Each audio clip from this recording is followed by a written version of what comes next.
आज हम पढ़ेंगे त्रिभुज चैप्टर नंबर 6। तो पहले हम चैप्टर का इंट्रोडक्शन समझ लेते हैं, उसके बाद हम सवाल को हल करेंगे। तो देखिए एक्सरसाइज 6.1 पढ़ेंगे। तो पहले हम समझ लेते हैं त्रिभुज। त्रिभुज क्या है, ठीक है। तो हम पिछली क्लास यानी 9th में हम पढ़ चुके हैं, पढ़े होंगे कि त्रिभुज क्या है। तो पहले यहाँ समझिए त्रिभुज है क्या। तो देखिए किसी समतल पर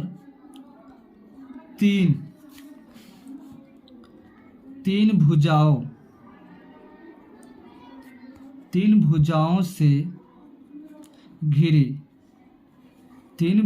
से घिरी बंद आकृति को क्या बोलते हैं, त्रिभुज कहते हैं। क्या कहते हैं, त्रिभुज, ठीक है। जैसे कि देखिए ये क्या है, ये समतल पर है, ये समतल पर हम तीन भुजा खींचते हैं, जो तो तीनों क्या है, बंद आकृति है, ठीक है। ये हमारा क्या बन गया, त्रिभुज, ठीक है। इसका नाम देते हैं ABC, ठीक है। इसको हम शीर्ष बोलते हैं, ये वाली लाइन है यानी A से जो C है, इसको हम क्या बोलते हैं, भुजा। क्या बोलते हैं, भुजा। और ये जो हमारा हो गया क्या चीज़, कोण हो गया। क्या हो गया, कोण, ठीक है। यानी त्रिभुज में देखिए 1 2 3 शीर्ष होते हैं। फिर त्रिभुज में 1 हो गया, 2 और 3 भुजा हो गया, और 1 2 3 कोण होते हैं, ठीक है। अब यहाँ पर देखिए त्रिभुज के तीनों कोणों का योग 180 डिग्री होता है, ठीक है। चलिए ये सभी आप लोग नोट कर लीजिए, ठीक है। हो सकता है ऑब्जेक्टिव में पूछेगा। चलिए अब तो हम यहाँ पे त्रिभुज के बारे में हम जान लिए। इसमें अब हमको जो है समझना है क्या चीज़, समरूप। क्या समझना है, समरूप, ठीक है। समरूप किसको कहते हैं, देखिए समरूप जो होता है, समरूप जैसे कि ये गोलाकार आकृति है यानी क्या है, वृत्त। ये क्या है, एक वृत्त है, ठीक है। एक क्या है, छोटा वृत्त है। तो समरूप का मतलब होता है कि एक बड़ा वृत्त है, एक छोटा वृत्त है। तो देखिए दोनों है वृत्त ही, लेकिन अंतर क्या है दोनों में, अंतर यही है कि ये बड़ा वृत्त है, ये छोटा वृत्त है, ठीक है। तो ये हो गया समरूप, ठीक है। क्या हो गया, समरूप। अब देखिए ये भी बड़ा क्या है, वर्ग है, ये छोटा वर्ग है, ये भी क्या है, समरूप। ये क्या है, छोटा वृत्त है, ये बड़ा वृत्त है, ये भी क्या है, समरूप। अब इसी में एक और आता है सर्वांग सम। क्या आता है, सर्वांग सम। तो सर्वांग सम का मतलब होता है कि जैसे ये वृत्त है, ये वर्ग है, और सेम इतना ही लंबाई, ठीक है, इतना ही चौड़ाई या लंबाई वाले एक और वृत्त हो, यानी इतना ही साइज का एक और हो, तो उसको क्या बोलते हैं, हम सर्वांग सम बोलते हैं, ठीक है। अब देखिए सर्वांग सम बोलते हैं। तो देखिए सभी समरूप को, अब यहाँ पर देखिए सभी सर्वांगसम आकृति समरूप होती है, यानी सभी सर्वांगसम आकृति जो होगा समरूप होती है, परंतु सभी समरूप आकृतियाँ जो है सर्वांगसम होना आवश्यक नहीं। ये कोई जरूरी नहीं कि अगर सभी सर्वांगसम आकृति समरूप है तो सभी समरूप सर्वांगसम होगा। अब देखिए समरूप बता दिए, समरूप किसको बोलते हैं, समरूप जो बोलते हैं एक बड़ा है, एक उतना ही सेम छोटा वाला है, लेकिन दोनों अंतर में साइज छोटा है, लेकिन दोनों क्या है, वृत्त ही है, तो ये हो गया समरूप। ठीक है। और सर्वांग का मतलब कि जितना बड़ा ये वृत्त है उतना ही बड़ा एक और वृत्त है, एकदम सेम उसी उतना ही आकार वाले, तो ये हो गया सर्वांग सम। ठीक है। तो सभी सर्वांग सम समरूप होते हैं, लेकिन सभी समरूप सर्वांग सम नहीं हो सकते हैं। ठीक है, तो वो हम आगे बताएंगे। ठीक है, चलिए इसी में एक चीज और समझना है। क्या समझना है सो देखिए, ये स्टार जो दिया हुआ इसको देखिए, इसमें दिया गया है सर्वांग सम के लिए है कि भुजाओं के समान संख्या वाले दो बहुभुज समरूप होते हैं। कंडीशन क्या है इसका? कंडीशन ये रहना चाहिए कि उनके संगत कोण क्या होना चाहिए? बराबर होना चाहिए। ठीक है, यानी कोण बराबर होना चाहिए और उनकी संगत भुजाएं एक ही अनुपात में क्या होना चाहिए? एक ही अनुपात में या समानुपात में होना चाहिए। ठीक है, क्या चीज? समरूप के लिए। ठीक है, अब देखिए यहां पर आप समझिए, यहां पर एक उदाहरण छोटा सा दिया हुआ है। ठीक है, इस उदाहरण के जरिए हम समझते हैं। ठीक है, चलिए तो यहां पर देखिए हम बनाते हैं इस आकृति को। देखिए ये आकृति दिया हुआ है,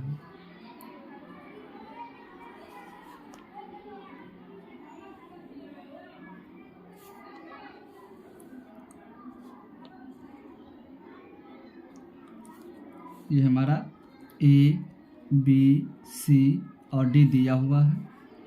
कोण भी हमारा दिया हुआ है 105 डिग्री। ये भी कोण दिया हुआ है 100 डिग्री। ये कोण दिया है 70 डिग्री और ये कोण दिया है 85 डिग्री। ठीक है, हमको क्या बोला था कि इनकी सभी संगत कोण क्या होते हैं? बराबर होते हैं और इनकी सभी संगत भुजाएं एक ही अनुपात में होते हैं। ठीक है, तो ये चीज हम समझते हैं फिगर के द्वारा। चलिए अब यहां पर देखिए, भुजा हमको दिया हुआ है 1.5 सेंटीमीटर, 2.5 सेंटीमीटर, 2.4 सेंटीमीटर और 2.1 सेंटीमीटर। ठीक है, तो चलिए एक और आकृति दिया हुआ है, इससे बड़ा है। क्या है? बड़ा है। दोनों आकृति सेम ही है, लेकिन एक बड़ा है और एक क्या है? छोटा है। ठीक है, इसका नाम दे दिया पी क्यू आर और एस। ये कोण का मान दिया हुआ है 105 डिग्री, ये कोण का मान दिया है 100 डिग्री, ये कोण का मान दिया है 70 डिग्री और ये कोण का मान दिया है 85 डिग्री। ठीक है, ये भुजा का मान दिया 4.2, इसका मान दिया 3.0 सेंटीमीटर है, 5.0 सेंटीमीटर, इसके बाद 4.8 सेंटीमीटर। देखिए दोनों फिगर सेम है, लेकिन देखिए कोण भी समान है, लेकिन भुजा देखिए 2.1 है तो इसका दुगना है, इसका भी 1.5 इसका भी दुगना है। ठीक है, क्योंकि साइज में क्या है? बड़ा है। ठीक है, तो चलिए अब यहाँ पर क्या हमको जो है संगत कोण, एक नंबर में क्या बोला था? संगत कोण। संगत कोण क्या होते हैं? बराबर होते हैं। ठीक है, बराबर होते हैं। तो चलिए संगत कोण हम बराबर करते हैं। तो देखिए कोण ए जो है, देखिए कोण ए कोण पी के बराबर है। देखिए कोण ए जो है कोण पी, देखिए कोण ए 105 डिग्री, ये भी 105 डिग्री, यानी कोण ए जो है कोण पी के क्या है? बराबर है। कितना डिग्री है? 105 डिग्री। ठीक है, अब देखिए कोण बी कोण क्यू के बराबर है, यानी कोण बी बराबर है कोण क्यू के। कितना डिग्री? 100 डिग्री। अब देखिए कोण सी 70 डिग्री और कोण आर 70 डिग्री, यानी कोण सी कोण आर के बराबर है, यानी कोण सी बराबर है कोण आर के। कितना डिग्री? 70 डिग्री। अब देखिए कोण डी बराबर है 85 डिग्री का और कोण एस बराबर है, यानी कोण डी और कोण डी और कोण एस क्या है, बराबर है। यानी कोण डी बराबर है कोण एस का कितना डिग्री, 85 डिग्री। ठीक है, तो यहाँ पर देखिए हम जानते हैं कि चतुर्भुज का जो है, ये भी आप जानिए कि त्रिभुज का तीनों कोणों का योग 180 डिग्री होता है, तो चतुर्भुज के चारों कोणों का योग कितना होता है, 360 डिग्री। ठीक है, चलिए ये तो संगत कोण क्या हो गया, बराबर। देखिए संगत कोण बराबर है। अब क्या कर रहा था, संगत भुजा अनुपात, क्या चीज, संगत भुजा के अनुपात।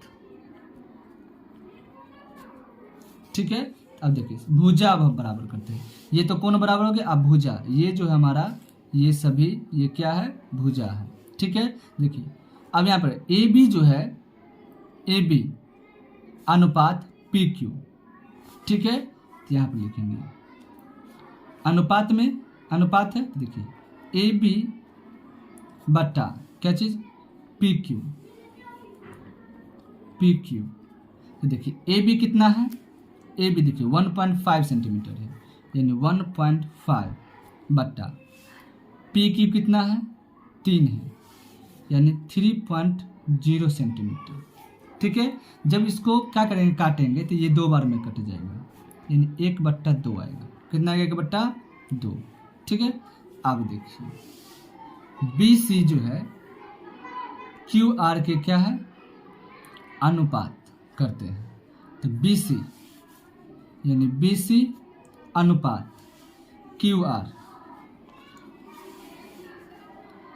क्यू आर बराबर बी सी कितना दिया है, 2.5, तो लिखेंगे 2.5, और क्यू आर कितना दिया हुआ है, 5.0, यानी दुगना दिया हुआ। देखिए इसका सभी का दुगना दिया हुआ है इसमें। ठीक है, 5.0 कटेगा कितना बार में, 2 बार में, 1/2। ठीक है, दर्शन और उड़ा करके देखिएगा, कटेगा। ठीक है, अब देखिए अब सी डी किसके बराबर होगा, आर एस का। अब यहाँ देखिए सी डी अनुपात किसका, आर एस का, कितना मान दिया हुआ है, सी डी का है 2.4, 2.4, आर एस का है 4.8, दुगना है, कटेगा ये भी 2 बार में, यानी 1/2। फिर देखिए यहाँ पर डी ए, तो अल्फ़ाबेटिकल में सजाइए, अल्फ़ाबेटिकल में सजाइए, ए और डी पहले कीजिए, ए और डी और पी और एस, यानी ए और डी और पी और एस बराबर ए डी कितना दिया है, देखिए ए डी जो दिया है 2.1, 2.1, अब पी एस कितना दिया है 4.2, ये भी कटेगा 2 बार में, 1.2। तो देखिए कौन संगत कोण तो बराबर होता है, देखिए संगत कोण बराबर होता है, 1 नंबर बोला था, देखिए संगत कोण क्या है, बराबर है। अब यहाँ पर देखिए अब बोला कि संगत भुजा, तो संगत भुजा के अनुपात, तो संगत भुजा का अनुपात भी क्या है, बराबर। देखिए 1/2, 1/2, 1/2, 1/2, ये बराबर है। तो देखिए अब यहाँ पर क्या लिख देंगे, लिख देंगे कि संगत कोण जो है बराबर होते हैं, संगत कोण जो है, संगत कोण लिखेंगे क्या चीज, संगत कोण तथा संगत भुजा के अनुपात दोनों आपस में क्या होते हैं, बराबर होते हैं। ठीक है, जैसे कि देखिए यहाँ पर लिख देंगे, क्या लिख देंगे, चतुर्भुज, चतुर्भुज नहीं ये चतुर्भुज, चतुर्भुज क्या है, A B C D, A B C D. ठीक है, ये दोनों क्या समरूप है, ये क्या है, समरूप है, क्योंकि समरूप है किसके, चतुर्भुज पी क्यू आर एस के, पी क्यू आर एस के, क्योंकि हमको कह रहा था समरूप का, कि समरूप में हमको क्या बताया कि समरूप का पहला कंडीशन है कि संगत कोण बराबर होते हैं और उनकी संगत भुजाएं एक ही अनुपात में होते थे। देखिए एक ही अनुपात में है, कोण और अनुपात भी एक ही अनुपात में है। ठीक है, तो देखिए समरूप को जो है, देखिए एक चीज और समझिए, समरूप, समरूप को हम इस ऐसे प्रदर्शित करते हैं, ठीक है। और एक चीज़ हम और बोल लेते हैं, सर्वांग सम। सर्वांग सम इसको जो है हम बराबर दे करके ऐसे प्रदर्शित करते हैं, ठीक है। तो चलिए चैप्टर को हम क्या करते हैं, स्टार्ट करते हैं। देखिए चैप्टर में हमको क्या बोला है कि कोष्ठकों में दिए शब्दों में से सही शब्दों का प्रयोग करते हुए रिक्त स्थानों को भरिए। तो देखिए यहाँ पर क्या बोला है, सभी वृत्त होते हैं। तो सभी वृत्त क्या होते हैं, तो सभी वृत्त जो है समरूप होंगे लेकिन सर्वांग सम नहीं होंगे, ठीक है। कैसे इसे समझिए, देखिए सभी वृत्त जो है एक नंबर में, देखिए ये वृत्त है, बड़ा है, ऐसी आकार का, इतने ही आकार का ये वृत्त है, ठीक है। एक देखिए ये छोटा है और एक बड़ा है। तो देखिए जो ये वृत्त, ये देखिए दोनों जो बड़ा होता है उसको क्या बोलते हैं, सर्वांग सम। और जो दोनों बराबर जो होता है वो क्या होता है, सर्वांग सम। क्या होता है, सर्वांग सम होता है, ठीक है। आज यहाँ पर देखिए जो बड़ा और छोटा हो तो वो क्या होता है, समरूप। तो समरूप के ऐसे प्रदर्शित करते हैं, तो ये समरूप है। और जो बराबर होता है उसको सर्वांग सम भी बोल सकते हैं और समरूप भी बोल सकते हैं, यानी ये समरूप भी हो सकता है। आज देखिए ये भी समरूप, तो यहाँ पर देखिए तो ये सभी वृत्त है। तो सभी वृत्त को देखिए, इसको भी समरूप बोले, इसको भी समरूप बोले, लेकिन ये सर्वांग सम है, ये क्या सर्वांग सम है नहीं, इसलिए हम क्या बोल सकते हैं, समरूप। तो देखिए एक नंबर में क्या होगा, समरूप होगा। क्या होगा, समरूप, ठीक है। चलिए अगला क्या है हमारा, अगला क्वेश्चन है कि देखिए करके सभी वर्ग होते हैं। तो सेम उसी प्रकार जिस पर पहला था, सभी वर्ग होते हैं, तो सभी वर्ग भी समरूप होंगे। क्या होंगे, समरूप होंगे, लेकिन सर्वांग सम सभी वर्ग जो है समरूप सर्वांग सम नहीं होंगे, ठीक है। अब देखिए इसमें करा कि सभी त्रिभुज समरूप होते हैं। तो देखिए सभी त्रिभुज समरूप जो होते हैं वो क्या होंगे, समबाहु होंगे, समद्विबाहु नहीं होंगे। क्यों, क्योंकि समद्विबाहु जो होता है उसका कोण डिफरेंट हो जाएगा, कोण क्या हो जाएगा, अलग अलग। लेकिन समरूप जो होगा उसका कोण का मान समान होगा, दोनों त्रिभुज का कोण का मान क्या होगा, बराबर होगा। जैसे कि देखिए तीसरा नंबर क्या है, तीसरा नंबर इसमें जो क्या होगा, कोण का मान क्या होगा, कोण का मान क्या होगा, बराबर। जैसे कि यह मान के चल 30 है, ये अगर हो गया 40 हो गया, ठीक है। 7 4 3 7,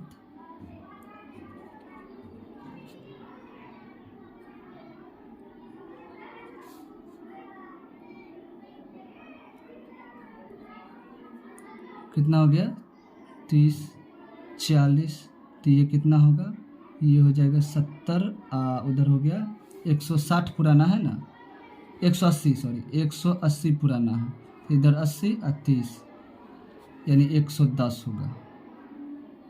कितना होगा, 110। तो इधर भी उतना ही होगा, ठीक है। सेम यहाँ भी 30, यहाँ भी 40, यहाँ भी 110, कितना हो जाएगा, 110। देखिए दोनों को इको जी दोनों छोटा बना है, ये बड़ा भी हो सकता है, ये छोटा भी हो सकता है। तो ये क्या होगा, समबाहु में दोनों का कोण बराबर होगा, लेकिन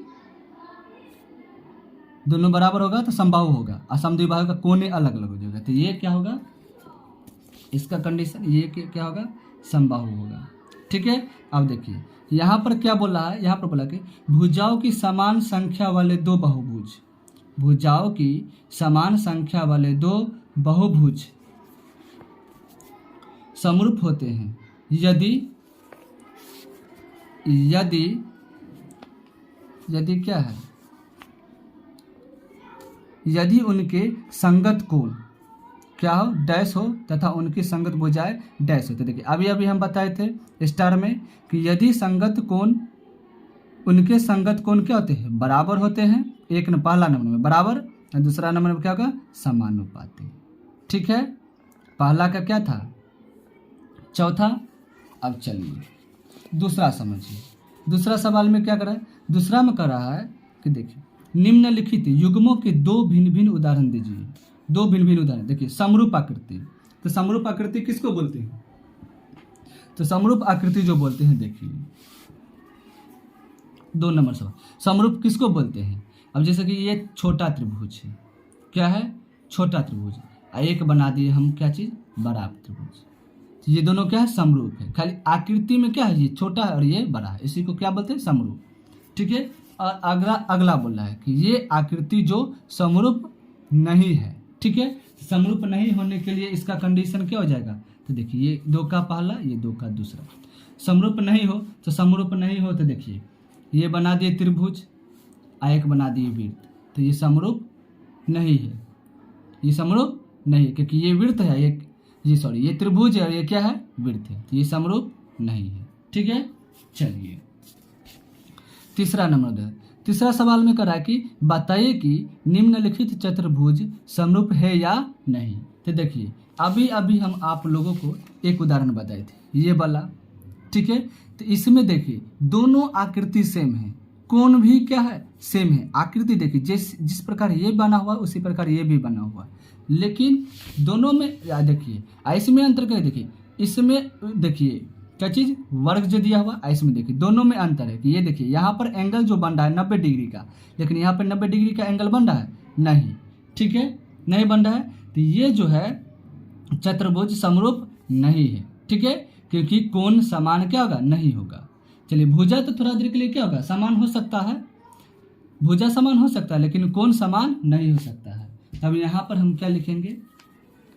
3 नंबर में लिखेंगे कि यह क्या?